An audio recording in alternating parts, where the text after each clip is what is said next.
Hey guys, it's Tiny Tom Logan back with another video for you, and today we're going to be taking a look at the Z270 Gaming Pro motherboard. Yes, I did say Z270. We're talking about Kaby Lake now. It's something that I've been dying to talk about for weeks because I have been testing all of this stuff for ages. Now this is going to be the video on the MSI one, but we have got a lot of other stuff on the main channel, oc3d.tv. We've also got stuff on RushKit. So if you search for RushKit, that's my other kind of shrunk, condensed channel where we do quick previews and stuff on all the other boards that I didn't get a chance to test.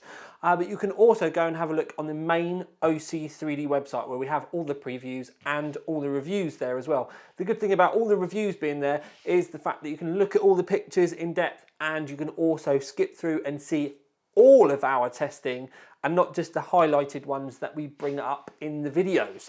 But the Gaming Pro Carbon, first things first, we normally end up talking about price, but the problem is Intel have this retarded NDA, which basically means I'm allowed to review the motherboards and talk to you about the motherboards and talk about all the performance and everything, apart from I can't tell you the price until the 5th. I have no idea why. It's also why none of the retailers are allowed to start listing them and showing prices until the 5th. Pfft. Why are they different? That's just, yeah, silly is a kind word. Anyway, the old model is currently being sold in the UK for around £150. Now we need to remember that it's the old model, so the price has probably come down a little bit. And since the old model was first listed, we also need to remember about Brexit and the fact that the exchange rates have changed so wildly. And a lot of the prices on these are kind of heavily linked into dollars. So I'm going to guess that this is going to come in at around the 160, maybe 165 pound mark. But that is purely just a guess because it's obviously New Year. Today is actually the 1st of January that I'm filming this one, and nobody's at work. Nobody even wants to give me a hint about what prices are. So that is that. But what's in the box? So when we get the box open, we've obviously already got the board out, so we don't need this bit. So inside the box, we have some labels, and these so that you can label up your SATAs or any other kind of drives really. It could just mean pulling the wrong cable and then, you know, having to go back and change it all again. You've got your IO cover, and it's a nice smooth one, no cutty fingers, no dodgy tabs hanging out, which is a really nice thing on here. Now this is kind of handy and kind of cool. So if I get it the right way around, on the board they do have a, it's called the JLED one, but this is basically your RGB pinout. And this goes in here, and then what that does is it's a nice extension. It's 50 centimeters long, and it gives you two ends like this. So you could, it's a shame that they're together, because if we come around here, like I said, it's a shame that they're together, but it does mean that you get two. And there's obviously one is going to be more than long enough to be able to disappear up the back of the motherboard, do you know what I mean, and come around and end up being played, come up to the roof. There's more than enough room there. But the problem is when we look down here, if you wanted one in the bottom of your case, it's going to be enormous. So what I would probably say is if you're going to do it, poke it out through the back of your case and then bring it back in where you need it, so you get minimal cable that's kind of visible. It's a bit long, but to be honest with you, it's better to have it than not have it at all. But the other thing that I can kind of give you a little hint about is this is just a normal 4-pin RGB pinout, and you can easily buy extensions and splitters online, Amazon, eBay. I think even flipping Maplin sell them. So if this does end up doing your boxing and you can't get your rig as tidy as you may want to with this one, you can get other ones. But hey, it came in the box, so lovely. And then other than that, you get a normal Sli bridge. A lot of the other manufacturers are sending HB Sli bridges. So this actually stands out as being a bit of a cheapskate move. And then you've got two SATA cables. There are literally one in each one, and it's a straight end on one, on both of that one, and then a straight and a 90 on that.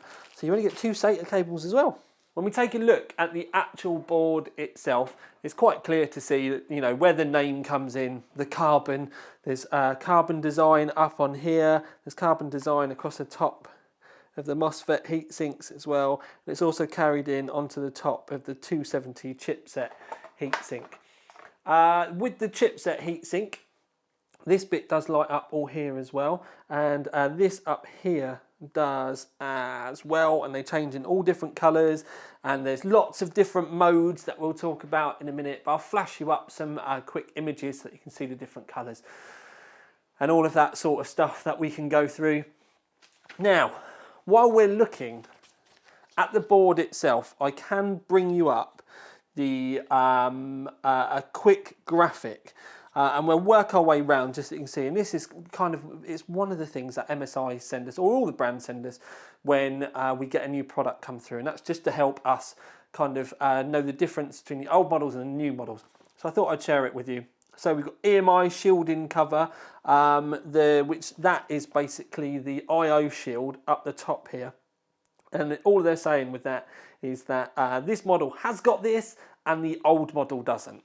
And then when we move further down, it's got double bandwidth Lightning USB 3.1 Gen 2 with type A and C. And that basically means, and they're saying that that's a move on because the old one just had the normal A and C. Then we've got the VR boost and VR cover. Then we've also got, there's an upgrade to the Realtek ALC 1220, which has got 120 decibel signal to noise ratio, and it's 32-bit as well. The old one would have been the ALC 1150. It's kind of confusing, that one, because you'd think 1150 would have been better than the 1120, but anyway. And then we've also got 6 fan headers, and they're either DC or PWM. DC is just basically you control the fans via voltage, so like 3-pin, or you've got the PWM mode as well for the 4-pin. And there was apparently only 2 of those on the old model. I find that hard to believe that there was only 2. Maybe it was just only 2 of them were controllable, and we've just got much more of them on the board. When we saying about 6, what we can do is we can show you the fan headers that we've got on here. We've got the this one up here, CPU fan 1. I'll zoom you in so you can see. There we go, CPU fan 1. Then we have it will come back. It's just picking up because of the reflection. There we go. We've got pump fan, and then we've got system fan, and then we'll skirt around the outside of the board, and then we've got system fan 3 coming around the board again. There's another one here, system fan 2, and then when we come back up here, there's system fan 1. So you've got 4 system fans, and then you've got the CPU fan and the pump fan. It's kind of novel that they've not gone for a dual CPU fan, because a lot of the other brands do seem to be doing that, and even MSI do on some of the more higher end boards. Anyway, when we move around, it's got 11-phase PWM digital power design with LLC. That basically means load line calibration. And on the old model, it was only 8-phase. You got DDR4 steel armor. Now, we can talk about DDR4 steel armor because essentially, when we come in to have a look, rather than it being individual like your PCI Express, this is actually one big chunk of steel armor going right the way round the outside of all 4 of the DIMM slots, and I actually think that's kind of cool. I do actually kind of like that. Then what we can also talk about is the 2 Intel M.2 with 2 M.2s with Intel Optane technology. Then it's talking about RGB Mystic Light. There's not a great deal of difference with the Mystic Light other than the fact it's got 16 effects rather than 8 effects. But the other thing that they're doing, which is also kind of cool, is they've got the M.2 shield and armor. So when we have a look, you can see on the M.2 they have got the shield armor around the outside of the M.2 port, and it is on the other one as well. But we've also got this on this one. So you get a little heatsink. Actually, no, there isn't a metal shield on this one. I'm assuming that this is going to help with that though. But anyway, this is a little M.2 shield, and it does cover your 80mm M.2s. And there's a little thermal pad there as well. and that clicks on, and when you've got an actually an M.2 on it, it does screw down all nicely, and they say it will help with temperatures. Now, I did do some testing with a Corsair MP500, and I also used the Samsung 960 Evo, and it did make a few degrees of difference, but nothing monumental. But to be honest with you, it's a nice little cover, and it would probably do quite well if you had one of those M.2s that was maybe still green or something. The other thing to kind of talk about is this is the second M.2 slot, and if you use this M.2 slot, it will either share the bandwidth with these two SATA ports, or these two SATA ports go off entirely. MSI haven't been very clear about how that works with this board. So if you want to use your SATA and two M.2s, you can only use those SATAs, or this may end up sharing these. It's like I said, it's not very clear. I have asked, and I will clarify at a later date, but that is a normal Z270 feature that the second M.2 can share or even turn off the bandwidth available for these. It's not because these have 4 PCI Express, and it doesn't mean that this is only running on dual SATA bandwidth. This still does get 4 lanes of PCI Express 3 bandwidth, but it does just mean that if you want to run this, then to make all the kind of bandwidth calculations work, these need to be affected. Other things to talk about around the board, I mean, we've also already spoken about the audio boost software here, but we've also got a 90-degree horizontal and a vertical would probably be easier to say, USB 3 here. There is no USB 3.1 for your case on this board. Some of the other manufacturers do have it, although there's no cases that have really got it yet, but I'm assuming that now a lot of the motherboards have got it. That is going to come through thick and fast. And then one of the other things I will say, because I've sneakily off camera been and grabbed a graphics card, and that's where this does light up. It is, the chipset does feel like it's a bit high on the board, because if you put your graphics card in, it pretty much covers up the MSI logo. If it was a little bit lower, then, you know, sort of down in this kind of area, then the logo would have picked up a little bit better. The other thing that's kind of going against it though, really, is the fact that it's actually a slot down as well, because the first PCI Express slot is 1 slot lower than because this is where the first one would be on your case. So if it was up here, you would be able to see the logo that little bit better, and I just don't think that they've compensated for that. So I would personally say that's a bit of an oversight in the design process.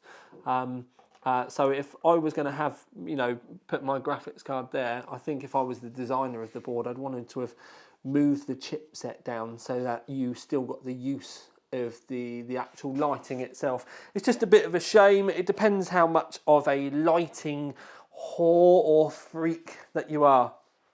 But considering the price point, you've got a good amount of phases around the socket. You've got the nice steel support around the outside of the memory and on your GPUs. And the other thing to think about is it's black, it's understated, and but because it's black and understated, that, I mean, it can fit in any of your rig designs, and then you just use the lighting to pick out your colours. So you could have that with a red, green, blue, white, orange, it wouldn't matter, and then it'll all kind of blend in and work really nicely, which is nice that we're actually getting the choice, and rather than having to buy a board for the colours, we can actually buy a board and just select the colours.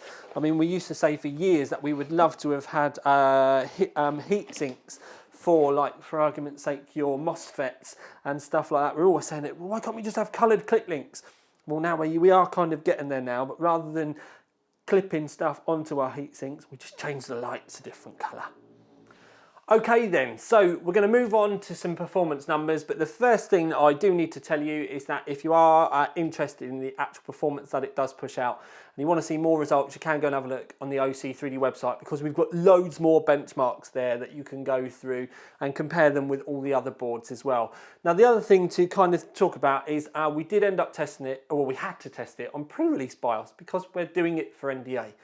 I did leave it as long as I possibly could do before testing it. I did even end up getting halfway through one lot of tests and a new BIOS arrived, so I ended up starting all the tests again and going back. But one of the things I can say through my experience with this board and all the other boards that I've done is you are going to need to stay pretty hot at first on your BIOS updates. Make sure you download them. I prefer to do it with a USB stick rather than doing it with the online version, which you can end up getting corrupt issues and maybe bad flashes. I always go for the, it's kind of the old school, go in, use the software in the BIOS to help you update it properly. You actually get two options with this one as well. I always go for the kind of full option. So yes, stick with that and stay on top of it as well, because you probably will see performance will start to go, and you may even see CPU temps drop. I have done with one of the other brands. I don't know whether that will be something that MSI will end up sorting out. I did just realise as well, we didn't talk about the stuff that's on the back of the board. They have got this new VR tech where they're saying that they've got two VR ports on here, which is the red ones above the HDMI, and they're saying that these ones will you might not get dropouts and stuff. And I think it's something that they're pushing pretty hard. I can't see it on the back of the box, but something that they are talking about a lot now is the VR support on them. You've got a HDMI on the back, you've got a DVI on the back, there's no display port. You've got a and a C USB 3.1, you've got two USB 2s, PS2, so the little old school round mouse and keyboard header in there as well, and you've also got gigabit Intel Ethernet, and then you've got gold plated connectors on the audio. So when we move on to the performance, like I said, I've done my best with trying to wait as late as I possibly could do to test it, to give it as good a chance as possible.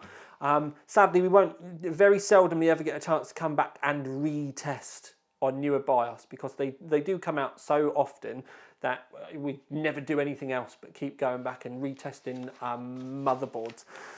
But when we bring up PC Mark 8, one of the things you can see, the stock is at the bottom of the graph, but the overclock isn't necessarily, well, that's at the bottom of the overclocks as well. So PC Mark 8 didn't do that well. The way that I test stock, by the way, what I do is I've got some, for the Z270 stuff, I've got some 3200 megahertz Corsair LPX, and all I do is I go into the BIOS and I enable XMP, and that's it. And that is how I run my my stock tests. With the overclock tests, I've actually got some 4266 megahertz Corsair LPX. It's absolutely crazy stuff. And essentially what I do then is I drop that in, and then I try and find out the highest memory speed that we can get. So I go in and I manually set it up, and then what I do is, we're not expecting boards at this early stage to be doing 4266, so I start to work back by changing the memory speed back. And this did actually do 3866 megahertz. And we got a 5 gigahertz overclock out of the board as well with 1.3 volts. Didn't want to do 5.1 gigahertz, and I did go up to a full 1.4 volts on it as well, but to keep the memory in check, it wouldn't do it. If I dropped the memory back, which is probably what you guys are going to do, you probably would have got that 5.1 out of my test CPU, because I use the same CPU for all the reviews. But what we are trying to do is not necessarily tailor it to how you would do it. We're trying to pick the difference between the boards. And by introducing the super high-speed memory, it does enable us to be able to, do that, basically. One of the things that I was very concerned about with the MSI board, though, again, it's going to be a BIOS thing, and I certainly hope that they do fix it. I have let them know, and I have sent them screenshots. But when I was running higher speed memory, so not even the 4266 stuff, but even with 3600 megahertz memory, you've got volts that need to be changed in the BIOS, and the boards are allowed to do it. When they're in auto mode, they do it themselves. Now, there's two main ones when it comes to memory, and that's system agent voltage and the VCC I/O.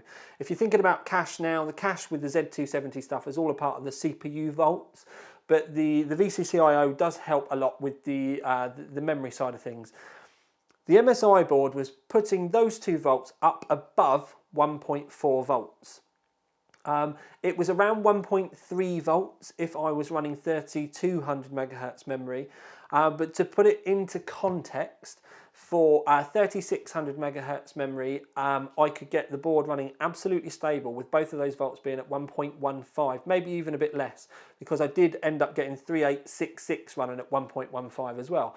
Now that is some very good and tight volts, so it does deserve some plus points for that. And by that I mean the manual volts that I put in were quite tight, the board was still stable with 3866 memory, that's epic.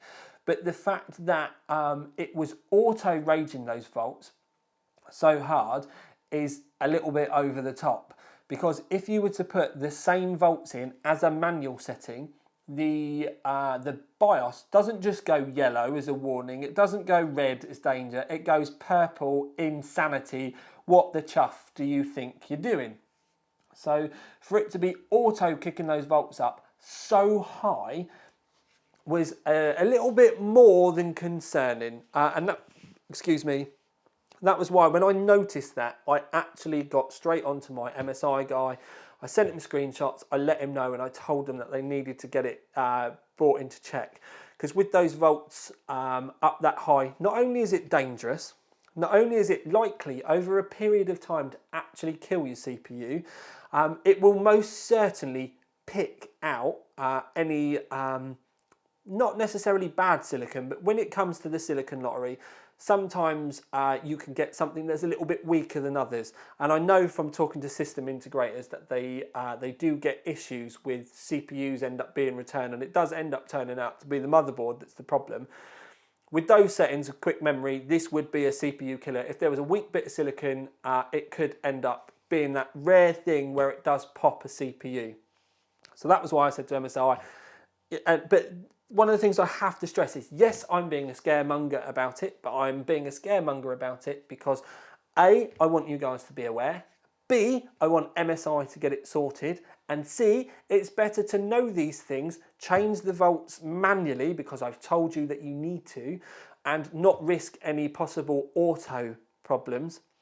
Now, I also know that for months, if not years after this video going live, I'm going to get people saying, 2800 megahertz memory, what volts do I need? I can't answer your questions like that because I don't have an infinite amount of time and testing to be able to do these things. I will do a high speed memory guide, but essentially what you need to do, just to be quick, is you need to turn the system agent voltage and the VCCI volts down one at a time, run a stability test with something like OCCT or what could you use, W prime or prime 95, something like that. Run a test, see if it's stable.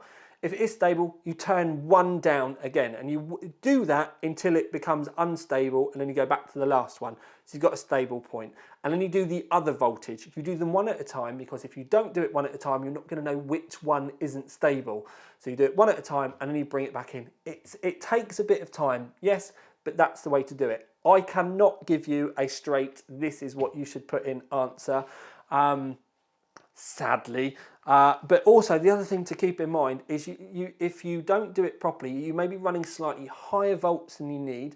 That's going to mean higher volts, going to mean higher temperatures, and long term it could also mean that it could shorten the lifespan of your CPU or maybe even the board as well. So that is one of the reasons why a lot of us get quite hands-on with tuning things, keeping an eye on things, making sure things are put into place. So yeah, and that goes, I have to stipulate this, that goes for all brands, not just this one, but this one was significantly higher than some of the ones I'd seen on the other brands, but the other brands were also still quite dangerous. So that's one of the reasons why I'm going to do a guide about the VCCIO, and I'm going to do a guide about the system agent voltage and how to manually set stuff. Just to give you a little bit peace of mind, if you're a proper enthusiast, that is, that's proper PC Master Race level. Next graph, yes, is 3D Mark. Now this is 3D Mark, it's a graphics test basically. It's what I would be using to test graphics cards, but we buy this stuff and we do think about games. So, and you know, most of us buy these and build these to play games. Now with this, the stock carbon was actually ahead of all of the other ones. So that does mean that we've got some good 3D stuff going on with the PCI Express and how it all tied in, that it worked out that well. But the overclock didn't do as well. Now this could be a BIOS thing because the other ones kind of leapt up in great waves above the board. So to be able to step from those, and it wasn't a bad overclock either, because the overclock was both stable and we did see some relatively good numbers in the other graphs. When we move on again, we've got, this is also, and this is the reason why I brought it after this is where it gets kind of confusing. So the 3D Mark bench loved this. But when we move on to the actual gaming, it didn't. So then that then leads me on to thinking, has MSI spent quite a bit of time trying to tune the BIOS for the 3D Mark tests? Because in the real world, it didn't do that well.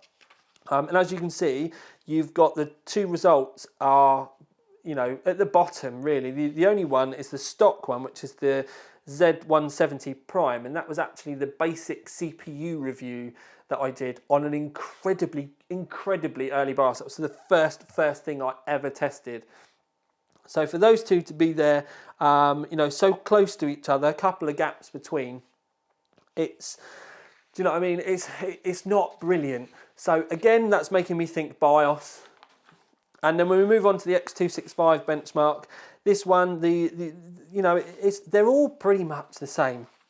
So I'll splash up the other two quickly for you as well, so that you can have a look. You can have a look at those. You can make your mind up. When we move on to a conclusion, because that is where we're at now, it is going to be a bit of a mixed bag. But the problem with it being a bit of a mixed bag is I'm pretty damn sure that the performance numbers on this being down are due to it being an early BIOS. And I know I've said it a lot, but sadly, in the grand scheme of things, talking openly and freely and knowing that I'm going to get in trouble for it, MSI have always had, or at least recently, they have had a lot of BIOS issues. Normally stuff at launch and for a little bit after it, they're not necessarily particularly strong. They do pick up a bit of stride afterwards. I do feel a bit sorry for their BIOS engineers, but they do, you know, they do need to sort it out. I reckon this board will perform totally differently in about a month or so. So if you're thinking about buying this, it does look very pretty. The chipset thing is the only thing that annoys me. That did need to be lower because they've designed this chipset thing thinking that the first PCI Express slot would have been up here, and it's obviously not. And they've not moved it down to kind of make up for that fact, and they did need to. The carbon does look nice though. You've got all of the options with the RGB that you can kind of tie in. You've got the RGB port at the bottom so you can add those extra lights into your rig. Although to be honest with you, if you're going to add extra lights into your rig, staying monochrome is a really good thing. If you then want to put, for argument's sake, a red graphics card in and red cables and all that sort of stuff, I would personally say put dedicated white LEDs into your system, because then your red on your graphics card and the red on your cables will get picked out and pop because of the white lights. If you then just cover everything in red, so you've got red LEDs and red cooler and red RAM and red everything, then adding red LEDs into it as well, can you actually tell the difference between what's red and what's not? No. If you put a white LED in there, suddenly all the stuff that's red in there stands out and jumps out and shouting for your attention. And that's one of the reasons why I've always kind of been red, coloured up lighting definitely does have its place. I normally like to put it like in the front of a case or kind of hidden in a compartment or something, so you get a bit of mood lighting, maybe behind the motherboard or something like that. It really depends. When it comes to actual highlighting for the system, I personally, and it is a personal thing, but anyway, you've heard my thoughts on that. So the performance, I would like to hope it would get kicked up with the BIOS. If you go back and look at the numbers that we talked about though, and this is something I probably should have stressed more when we were talking about those numbers, is in the grand scheme of things, yes, it was near the bottom of the graph, but when there might have been like 0.1 of a point between, or, you know, so say for argument's sake it was between 21.1 and 21.18, that's not a massive amount of difference between the boards. Now, if you're literally just going to go number hunting, then buying the boards now is not going to be the way that you're going to want to go anyway, because to be fair, they are all going to change places with BIOS implementations and what memory that you're running and all that sort of stuff anyway. So, do you know what I mean? It's not the be-all and end-all. But, you know, I have to give you these numbers and I have to talk about it because, you know, that's how we all kind of decide where we're going to want to go. I reckon that if you're going to get this, you're going to be getting it because you're going to like the design, you're going to like the stuff that MSI does. A lot of the stuff in the box that they talk about as well is pretty cool. They're always trying to, you know, they've got, I mean, they've got the WTF fast. I nearly said it out loud. Then you've got like the games caster. It comes with it. You've got that Lightning USB thing as well, so that you've got the 3.1 times 2, whatever it is, 3.1 Gen 2 military class components. You've got the gaming LAN stuff as well, and then you've got that LAN Protect. So there's a lot of stuff in there. You're just going to have to make your own mind up for you. Award-wise, I would say OC3D approved, and by OC3D approved, it looks like a gold logo, but it's not. It's basically, the way I put the OC3D approved is it's worthy of consideration. This I see as being on a short list of possible options, and what you then need to do is decide, is the spacing on the graphics cards right for you? For example, do you like the way it looks? Is there enough power around the CPU? Is the colouring nice? Basically, you have a look at all of your options, and then it's up to you, because it's your rig, you have to sit next to it, you have to use it, you have to overclock it, you to then decide between your options. Does it deserve to be on a short list? Yes, it does deserve to be on a short list. Does it deserve to be at the top of your short list? Not until they sort the BIOS out. And that's the kind of kindest and most honest way that I can put it. The only thing that is really letting this down at the moment is they do need to get that sorted. But other than that, I live in hope, and I certainly hope that they do get it cracked on as quick as possible. I do have some other MSI boards in the pipeline coming through.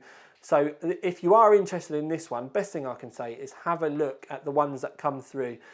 And if the performance does start to creep up, you can pretty much sure that the BIOSes would have been rolled out onto the other boards as well. So that's another good thing and kind of little bit of a hint for you to think about. But for now at least, this is Tiny Tom Logan with the MSI Z270 Gaming Pro Carbon out.